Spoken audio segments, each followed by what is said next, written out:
미국 인터넷상에서 큰 화제가 된 그림인데요. 이왜 화제? 인형인가? 아 밀랍 인형이야.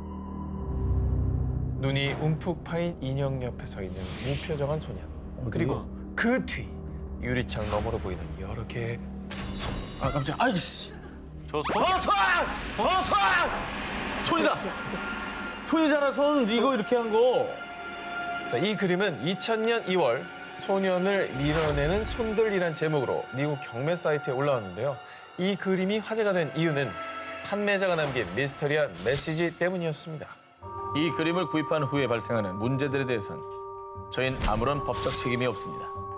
이 살벌한 경고 메시지에도 불구하고 이 그림은 경매 사이트에 올라온 지 몇 시간 만에 무려 3만 회가 넘는 조회수를 기록했는데요. 그렇다면 이 그림의 정체는 1972년 빌 스톤햄이라는 화가가 자신의 5살 때 모습을 그린 자화상인데요. 그런데 1974년 이 그림이 LA 한 미술관에 처음 전시된 뒤부터 미스터리한 일들이 하나둘씩 발생하기 시작한 겁니다. 그림 전시가 끝난 지 얼마 지나지 않아 이 그림을 전시했던 미술관의 주인, 또 이 그림을 비평했던 미술평론가가 연달아 사망. 야 오늘 이렇게 세? 다 사망이야 어떻게. 그리고 영화 대부로 유명한 배우 존 말리 역시 이 그림을 구입한 뒤 심장 질환으로 갑작스럽게 세상을 떠났는데요. 어머. 한편 배우 존 말리가 사망한 뒤 한 부부가 캘리포니아의 낡은 양조장에서 우연히 이 그림을 발견했습니다. 아 그런데 아빠 밤마다 그림 속 아이랑 인형이 움직여요. 급기야 그림 속에서 인형과 소년이 싸우기까지 했다고 합니다. 그래서 인형에게 위협을 느낀 소년은 그림 밖으로 나오기까지 했다는데요. 어머. 어우, 그거 진짜 무서운데? 그래서 이 부부는 딸이 더 큰 혼돈을 겪을까 걱정되어 이 그림을 경매에 내놓은 거였는데요. 이 그림이 품은 미스터리한 사연이 공개된 뒤 원제 소년을 밀어내는 손들은 일명 유령이 나오는 그림으로 불리며 수많은 이들에게 두려움을 안겼다고 합니다. 여보, 저 남자 또 울고 있어요. 영국의 한 가정집, 그 집의 한 방에서는 매일 새벽마다 한 남자의 울음소리가 들렸습니다. 그런데 그 방에 있는 것은 오로지 그림 액자 하나뿐. 방에는 그 누구도 없었습니다. 아니 뭐 대체 어떤 그림이죠? 방에 걸린 그림은 파란 배경에 불그스름한 인간의 얼굴 형태가 그려져 있었습니다. 어우, 이 그림은 이 집의 주인인 션 로빈슨의 할머니가 남긴 유품인데요. 이 그림이 벽에 걸린 뒤부터 로빈슨 가족에게 기이한 일들이 일어났는데요. 그 시작은 그림이 걸린 빈 방에서 들리는 어우, 의문의 울음소리. 어우. 어우. 자기 집에서 오잖아. 저게 실제라고 생각해요. 와, 얼마나 소름 끼칠까. 매일 밤 부부의 꿈속에는 희미한 얼굴에 키가 큰 남성이 자주 나타나기 시작합니다. 그러다가 심지어는 여보, 저 사람 뭐야? 꿈에서 깨어나면 악몽 속에 등장했던 그 남자가 침대 앞에 서서 부부를 지켜보다가 사라졌다고 합니다. 아, 무섭다, 이거 진짜. 아이고, 아우. 당장 짐 싸서 나와야 되는 이사 거 아닙니까? 가야지. 왜 어떻게 살아요? 하루도 못 버틸 것 같은데. 게다가 더 미스테리한 것은 의문의 연기. 그림이 걸린 방에서 자욱한 연기가 이는데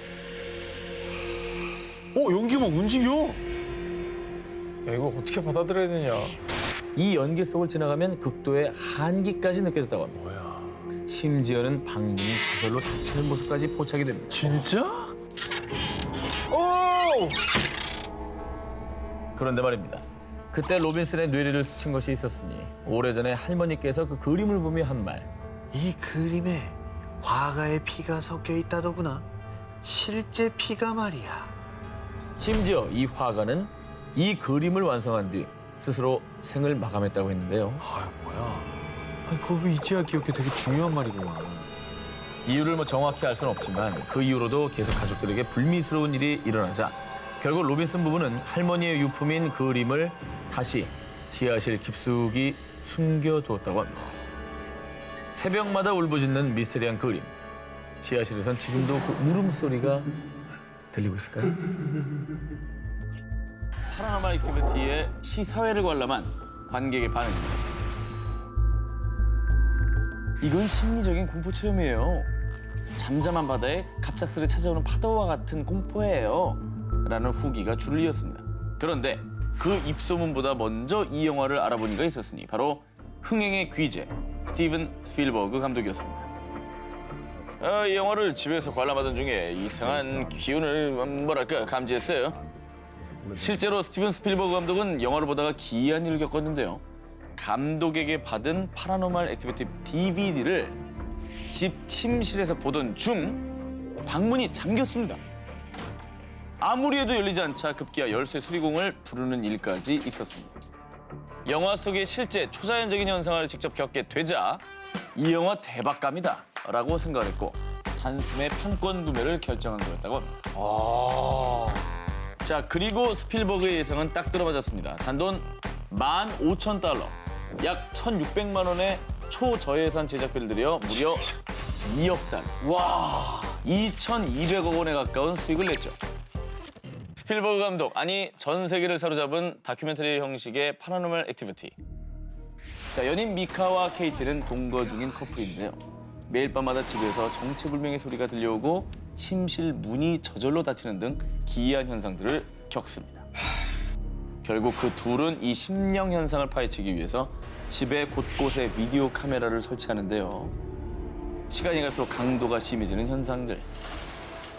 그중에서도 다시 봐도 섬뜩한 이 장면. 케이티가 정체불명의 존재에게 끌려가는 장면입니다. 저죠. 오 마이 갓. 오!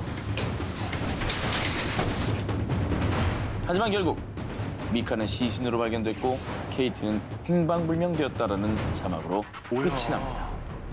오우, 미카는 누구에게 죽임을 당한 걸까요? 그리고 케이티는 어디로 간 걸까요? 너무 무서워서 못 보시겠다고요? 그러면 이 한마디만 하겠습니다. 이 스펙타클한 다큐멘터리 파라노멀 액티비티는요 모두 페이크 다큐멘터리입니다. 아 그래요? 이 실화가 아니에요? 그거 알려주면 재미없는데. 자, 과연 그럴까요? 하지만 영화의 공포감만큼은 real fact. 절대 집에 혼자 있기 어려울 겁니다. 페이크라 할지라도 말이죠.